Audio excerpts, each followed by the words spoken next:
On my wedding day, I walked down the aisle without a word. In the front row, the seats reserved for my parents were perfectly decorated and completely empty. Someone whispered, "Guess they finally made their choice." I felt the words brush past me like cold air. I kept walking steadily and quietly. But when my parents saw the photo later, those empty seats, and the man sitting right beside them, their whole world shifted in an instant. There are moments in life when silence is louder than any scream, and those two empty chairs were enough to crush whatever small hope I had left for my parents. My name is Natalie Pierce, 29 years old, a staff sergeant and logistics coordinator at Fort Carson, Colorado. People think the Army makes you challenging, but nothing in uniform ever compares to growing up as the lesser daughter of Charles and Marilyn Pierce, owners of Pierce Industrial Logistics, a trucking empire built on appearances and silence. My younger sister, Lydia, is the family's polished Pride PR director. Perfect smile, perfect life. I was the soldier, the inconvenience. And when Lydia broadcast my parents' absence across the Pierce corporate network the night before my wedding, the message spread fast. Charles and Marilyn Pierce will not be attending the informal wedding of their eldest daughter. The family is not associated with the event. A public humiliation dressed as a press release. By morning, half my unit already knew. Soldiers glanced at me with pity. A Pierce being abandoned by her own family was good gossip. I swallowed the shame like a stone and walked into the base chapel anyway. The air smelled faintly of pine polish and old hymnals. Sunlight filtered through stained glass windows warm. Honest, nothing like the cold, curated world I grew up in. Then I saw them, the two front row seats, draped in white ribbon, untouched, perfectly prepared and empty. But the row wasn't entirely vacant. Sitting beside those empty seats was Robert Pierce, my father's younger brother, the man my family had tried to erase. I found him again 5 years ago, during one of the hardest periods of my Army career. He never tried to fix me, simply listened. Seeing him there in this spot my parents abandoned felt like the universe quietly correcting something long overdue. And at the altar stood Evan Hall, the man I chose grease under his fingernails. Mechanics, posture, warm, steady eyes. Taut. Engineer, owner of a small garage in Colorado Springs. A man who repaired engines for a living but somehow repaired me without ever saying it out loud. The ceremony was simple, steady, perfect. Afterward, with laughter from my fellow soldiers, filling the air like sunlight, I took Evan's hand and walked toward my uncle. "Uncle Robert," I said softly, "would you take a picture with us?" "Would be an honor, Natalie." We stood together, Evan and I in the center, my commanding officer on one side, Uncle Robert on the other, sitting exactly where my parents should have been. I lifted my phone and snapped the photo. 4 people, 1 truth, 2 empty chairs, no caption, no explanation. I sent it to the Pierce family group chat usually full of business announcements and Lydia's rehearsed PR smiles. 3 long minutes passed. Then my phone lit up. Mom, then Dad, then Lydia. The calls came in a frantic rush, one after another, like someone pounding on a locked door. They'd seen the photo. They recognized the man beside the empty chairs. They understood what that meant. What? Truth might surface if he ever chose to speak. My phone buzzed violently on the picnic table. Evan brushed his hand against mine. "You okay?" I nodded, then slid the phone toward him. "Turn it off." He pressed the button. The buzzing stopped. Silence stayed. For the first time in my life, that silence belonged to me. If you've ever been abandoned by someone who should have stood by you, hit like. So this story reaches someone who needs strength today. Comment, "I'm here if you're walking through this with me." The night after my wedding should have brought peace. But instead, I lay awake replaying the moment my parents saw the photo. Their expression wasn't one of shock or regret, was one of fear. Fear of Robert Pierce, the brother they spent decades pretending never existed. People assume the worst pain comes from yelling or slamming doors. But in my house, cruelty lived. In quiet corners, cold glances, clipped words, and a silence sharp enough to carve a child into pieces. Love in the Pierce family was conditional, earned like a promotion, and revoked like a penalty. And I spent most of my life falling short of it. I first learned someone was missing from our family when I was 10. I found a dusty album buried in the attic filled with old photos. One froze me. Two young men leaning against a blue pickup truck, laughing like the world was theirs. My father was unmistakable, but the man beside him, he had the same eyes, only warmer. When I brought the photo to my mother, she ripped it from my hands, snapped the album shut, and hissed, "We don't talk about him." The message was clear. Whoever he was, he no longer existed. And if someone could be erased that easily, what chance did I have? Years passed. I chased achievements grades, medals, extracurricular activities, trying to earn a place in the elite. Lydia never had to try. She was the polished PR princess of the family. I was the inconvenient one, never fitting their curated image. I met Uncle Robert again at 24, during one of the darkest chapters of my life. I'd just returned from a deployment that left me emptier than I wanted to admit. My father called, demanding I come home and stop wasting time in uniform. When he said the Army was just a phase until I became useful, something in me cracked. I drove aimlessly through a storm until I ended up in a small Colorado town, rain pounding the roof like an echo of my thoughts. I parked outside a community college library, trying to gather my thoughts. Then came a knock on my window. I turned in, saw the face from that torn photograph. Older, tired, but unmistakable. "You look like someone who needs a place to breathe," he said softly. "Come inside. The library's empty." I followed without thinking, exhaustion, or instinct. I still don't know. We sat in a quiet corner, surrounded by old textbooks and the hum of vending machines. He didn't interrogate me. He didn't assume. He just said, "I'm Robert, and you look like you're carrying too much alone." For the first time in years, the words came. Not about war, not about duty, but about childhood silence, expectations, the constant feeling of being wrong. He listened with a patience I never knew from anyone in the Pierce bloodline. When I finally asked, "Why did they erase you?" he answered without hesitation, "Because," I said, "no." I frowned. "To what?" "To become the kind of man your father became." And then he told me everything. How he and my father once built the company together. How early success sharpened my father's ambition. How he pressured small trucking families into selling their roots. How he leaned on political favors to swallow competition. "I refused to be part of it," Robert said quietly. "And your father made sure people believed I was the weak one." "The one who walked away?" My throat tightened. "Why didn't you fight him?" Smiled a small, aching smile. "Because sometimes peace costs less than victory." I didn't understand then. To now. After that night, a bond grew between us, not from blood, but from truth. I visited him whenever I could. Some days we talked. Some days we didn't. Some days he showed me old documents, proof that he'd been pushed out of the company he had. Helped build Beldens that my father's empire wasn't built on brilliance, but on betrayal. And now that buried betrayal was sitting in my wedding photo. That's what terrified my parents. Not my choice of husband. Not my independence. Even losing their image. What truly shook them was this. The truth had finally taken a seat in the front row. 3 days after the wedding, life settled back into its quiet rhythm at Fort Carson.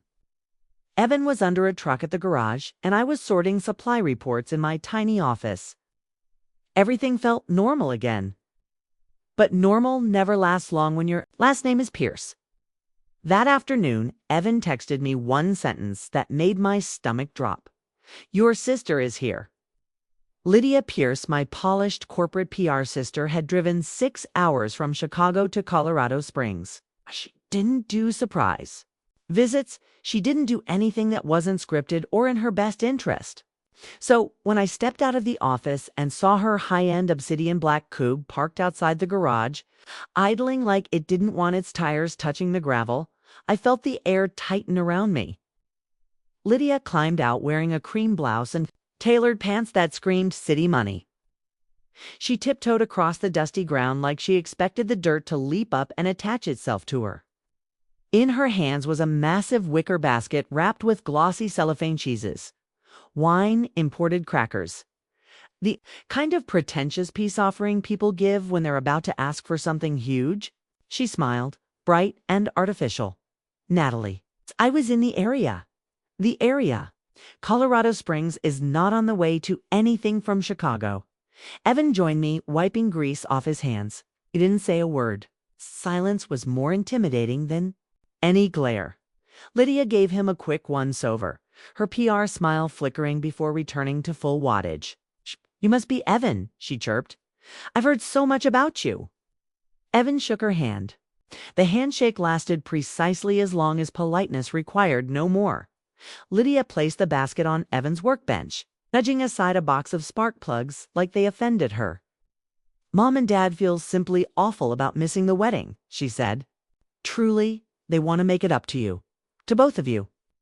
She continued talking in the soft, corporate tone she used for investor meetings. "We're hosting a dinner in Chicago. A proper celebration, just family, a chance to reconnect." Her words were wrapped in satin, but her eyes were calculating every shift in our expressions. Lydia never spoke without an agenda. And this felt rehearsed, too smooth, too deliberate. "Why now?"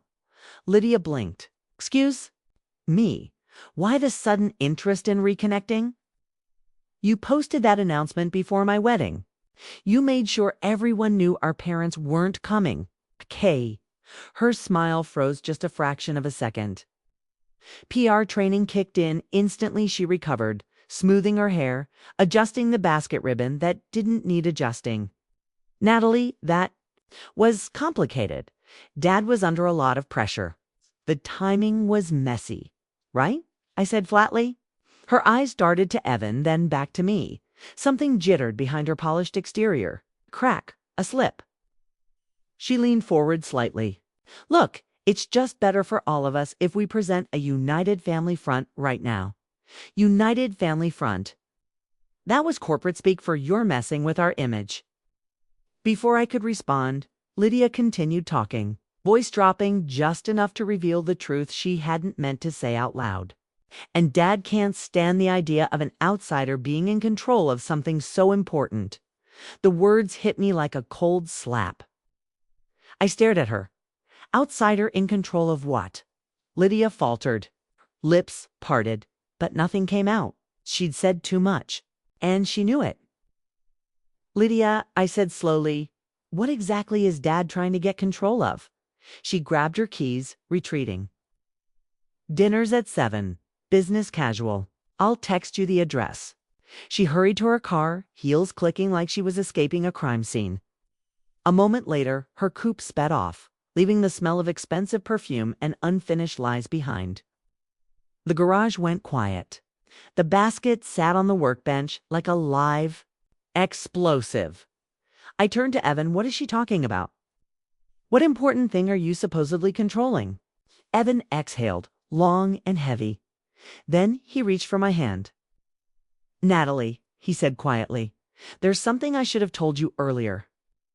He guided me past the central garage bay to a small locked door I'd always assumed was storage. He unlocked it and flicked on a light. My breath caught. It wasn't storage. It was a small lab, clean white counters, monitors humming softly, prototypes laid out with meticulous care. In the center of the workbench was a compact battery prototype, glowing faintly blue. "This," Evan said softly, "is my real work." "My company, Hall Dynamics." I blinked. "Your company?" He nodded. "It's not public yet, but the Department of Energy shortlisted this design for a major clean transportation grant. And your father's company, Pierce Industrial, has been trying to get access to a similar concept for years." My pulse pounded in my ears. Lydia was talking about this. He nodded, double quotes. And your parents know, apparently, he said quietly. And if they know, they want it. I stared at the glowing prototype, the thing Evan had built after years of studying alone, designing at night, dreaming, quietly, without expecting recognition. And suddenly, Lydia's slip, my parents' frantic calls, and the sudden interest in reconciliation made chilling sense. They didn't want me. They wanted this. They wanted him. The panic I felt evaporated, replaced by something sharper, something cold, something certain. They think I'm their way in, I whispered. Evan didn't deny it, and that's when I knew what Chicago's dinner invitation truly was not reconciliation, a takeover. And I wasn't walking into it blind. Not anymore. The drive to Chicago felt like heading toward the eye of a storm I'd spent my whole life trying to escape. The further we went, the more the skyline rose, steel, glass, ambition stacked against the sky, everything my parents worshipped. Pulling up to the Pierce family townhouse felt like stepping back into a museum where nothing belonged to me, not even the air. The brick facade was flawless, the brass fixtures polished to a shine, and the windows glowed with the warm, curated light of a place that photographed well but never felt alive. My father greeted us at the door wearing a smile he used only for cameras and donors. It sat on his face like a mask that didn't quite fit. "Natalie," he said, pulling me into a stiff embrace that felt like a business handshake with extra steps. My mother stood behind him, composed as ever in a navy dress with her hair perfectly pinned. "We're so glad you're here," she said. The lie sat politely between us. She gave Evan a once-over measuring, assessing, calculating before offering him a smile that didn't reach her eyes. Welcome to the family. It was less welcome and more warning. Inside, everything was as I remembered, cold, perfect, expensive. A pianist played softly in the corner because, of course, they'd hired a musician for a small family dinner. Lydia drifted toward us, holding 2 champagne flutes. "You made it," she said, as if she doubted we would. "Dad has everything planned." That right there was the problem. Dinner was served in the dining room, a place that had always felt more like a boardroom disguised with chandeliers. The long table gleamed under soft lights, and the food was plated with the precision of a 5-star restaurant. My father talked the entire first course, filling the air with empty charm. He complimented Evan's resourcefulness, asked rehearsed questions, and dropped hints about promising collaborations. Evan stayed polite but distant. Uncle Robert, seated quietly at the end of the table, watched everything with the wary calm of someone who'd seen this performance before. Then came the shift. The moment my father decided playtime was over, he set down his wine glass with a soft clink that echoed louder than it should have. "Evan," he began, leaning back like a man preparing to negotiate a merger. "Natalie tells us you've been doing impressive work." "Innovative work?" Evan nodded once. "I do my best, sir." My father smiled a smile I knew too well, sharp, hungry, confident of victory. "Well, I happen to believe that great innovation needs guidance, structure, protection." He laced his fingers together. "Your project, the energy module. It's promising, but vulnerable. Technology that disruptive can be mishandled." Evan remained calm. "Understand the risks." "Exactly," my father said smoothly, "which is why I'm proposing a partnership." Lydia sat a little straighter. My mother stilled. Robert's jaw tightened. "A partnership," Evan repeated. "Yes," my father said. "Pierce Industrial has the infrastructure, the political connections, the manufacturing power. You don't, but together, we could develop something extraordinary." There it was, the pitch, the real reason we were here, my father continued. "We'd integrate your design into one of our subsidiaries. You'd retain creative influence while we handle everything else." Retain influence, not control, not ownership, influence. I'd heard him make this same pitch to dozens of partners over my Childhood companies that later collapsed or were quietly swallowed whole. Evan simply said, "I appreciate the offer." But no, it was so calm and direct that the room froze. My father blinked once, twice. He'd expected negotiation, debate, a chance to maneuver. He hadn't expected refusal. "I don't think you understand," he said, voice dipping a degree colder. "This isn't about ego. This is about safeguarding your work. It's about ownership," Evan replied evenly. "And I'm not giving that up." The temperature in the room dropped, like someone had opened a freezer door. My mother set down her fork carefully, as if a sudden movement might trigger an explosion. Lydia stared at the table, avoiding eye contact. My father leaned forward, smile gone. "There's too much at stake to let an inexperienced outsider risk everything." Outsider? The word landed in the center of the table like a knife. I felt something inside me shift. "Again, Dad," I said quietly, "you invited us here under false pretenses." He waved a dismissive hand. "Let the adults talk, Natalie. Something hot and sharp crawled up my spine. I kept my voice steady. I'm talking." The room stilled. My father inhaled sharply, nostrils flaring. "This is bigger than you understand." "Then explain it," I said. "Explain why you suddenly care about my marriage. After ignoring me for years, explain why you think my husband owes you anything." He didn't answer, just stared, jaw tight, struggling to maintain composure. And then he snapped. "Oh, this family gave you everything," he hissed. "And you repay us by bringing in someone who threatens the legacy we've built." There it was. The truth. Not even wrapped in diplomacy this time. "You don't care about legacy," Uncle Robert said quietly from the far end of the table. "You care about control." Every head turned. My father's face drained of color. "Robert," he said sharply, "stay out of this." But it was too late. Robert's presence had always been a crack in my father's carefully constructed image. Now, that crack was widening right across the dinner table. For a moment, no one breathed. My father sat rigid at the head of the table, face stone pale, fury simmering beneath the surface like a rupturing fault line. My mother stared straight ahead, her fingers tightening around the stem of her wineglass.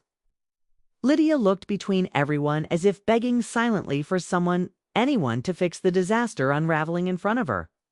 And Uncle Robert. He didn't flinch, he didn't raise his voice. Simply sat there with the quiet steadiness of a man who had nothing left to lose and nothing left to fear. My father rose slowly, pushing back his chair with a scrape that cut through the tension like a blade. "You," he said, pointing at Robert, "have no right to speak in this house. Not after what you did." Robert didn't blink. "What I did," he repeated, softly, "was refuse to become your accomplice." My father's jaw clenched. "You walked away from your family." "Pushed me out," Robert corrected. "And you did it because I wouldn't let you bulldoze people who trusted us." My father slammed both hands onto the table. My mother gasped. Lydia flinched. The lights above us trembled ever so slightly. "You were weak," my father hissed. "You always were. And now you're poisoning my daughter with the same pathetic idealism I stood." The movement was slight. But in that room, it felt like an earthquake had struck. Enough. My voice didn't rise. It didn't need to. It sliced through the space between us with a cold, steady precision that startled even me. My father turned his anger on me instantly. "This is what happens when you let resentment fester," he snapped. "You let a child believe she's owed something?" I laughed. Not loudly, not mockingly. Just a slight, hollow sound, the kind that escapes when a truth finally becomes too heavy to carry in silence. "Owed something. The only thing I ever wanted from you was to be treated like a human being." My father scoffed. "You were treated better than most children in this country." "Money isn't love," I replied. "Discipline isn't safety. And silence is not peace." My mother stood abruptly. "Natalie, stop," but I wasn't stopping. Not this time. "I grew up tiptoeing around your temper," I said to my father. I learned to read your footsteps the way other kids learn to read stories. I measured my worth in how little space I could take up. He opened his mouth, but I didn't let him speak. And when I finally found something that made me proud, when I put on that uniform, you called it a phase, a waste, an embarrassment. My father's face reddened. 'Cause the military is beneath you. No, I cut in sharply. It's beneath you. The room froze again. Even Uncle Robert inhaled. You think sacrifice is a photo op, I said quietly. You think service is a tool. You don't understand honor because you've never done anything in your life that wasn't for your own advantage. My father stepped closer, voice trembling with suppressed rage. You will not stand here and judge me. I'm not judging, I said. I'm remembering. And then the words came slow, deliberate, years overdue. I remember the way you yelled so loudly. The windows rattled. I remember you grabbing me by the arm so hard I wore long sleeves for a week. I remember sitting in my room listening to Mom tell the neighbors everything was just a misunderstanding. My mother's breath hitched. Lydia's eyes filled with tears, but she refused to let them fall. My father shook his head violently. Never happened. Robert spoke softly. It did. I saw it. My father turned on him. You have always twisted. I stepped between them. No, I said. I'm done letting you rewrite my life. For the first time, he froze not in anger, but in something like disbelief. You're ungrateful, he whispered. I looked at him, really looked.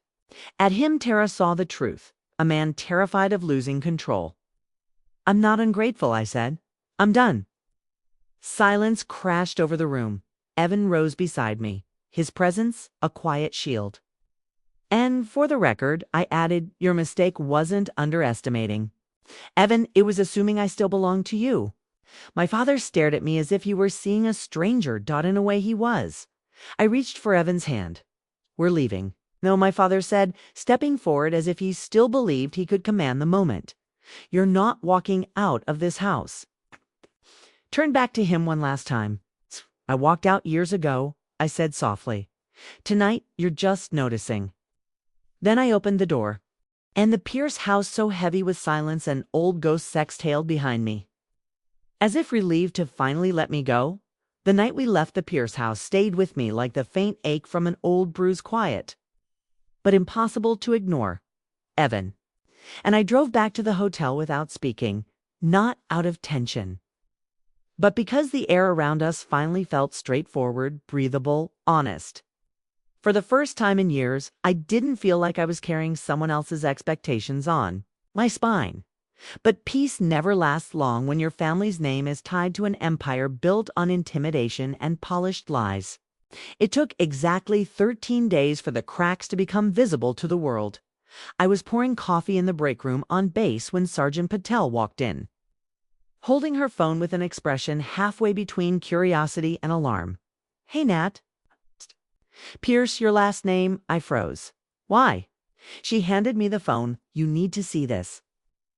The Tribune headline hit like a physical blow. The Pierce Playbook. A decade of quiet coercion. What followed wasn't gossip or speculation, it was a full-blown investigative wrecking ball. Page after page outlined land seizures hidden behind legal jargon, coercive buyouts of small trucking companies, threats disguised as policy guidance, and a pattern of strategic disappearing partners pushed out, deals rewritten, people silenced. And woven through the entire story was a name I knew too well. Robert Pierce. My uncle's story, the one he told me in a dusty library years ago, voice shaking, hands steady. The betrayal my family had tried to erase was now splashed across every major news outlet. There were scanned corporate documents bearing my father's signature, restructuring papers showing Robert's forced exit, testimonies from people who'd lost their livelihoods, even old county memos showing political pressure that had never come too light until now. By noon, CNN and Reuters had reported on it. By 2, the calls started. Reporters dialed the base switchboard asking for me. Contacted Evan's garage. Others called my cell so persistently that Evan eventually powered off both our phones and shoved them in a drawer like a pair of pests that wouldn't die. We didn't respond, we didn't comment, we didn't defend or explain. We just let the truth do what truth always does when finally uncaged, cut straight and deep. Within 3 days, the Senate Ethics Committee launched a formal investigation. Donors began pulling out faster than statements could be drafted. Stock in Pierce Industrial crashed so sharply that financial analysts started using words like irreversible and terminal decline. Lydia went silent online. My mother vanished from the gala circuit, and my father said nothing. For a man who'd spent his entire existence building a kingdom out of image and noise, his silence was the loudest thing he'd ever produced. Then came the stories from former employees, some angry, some frightened, some shaking as they spoke.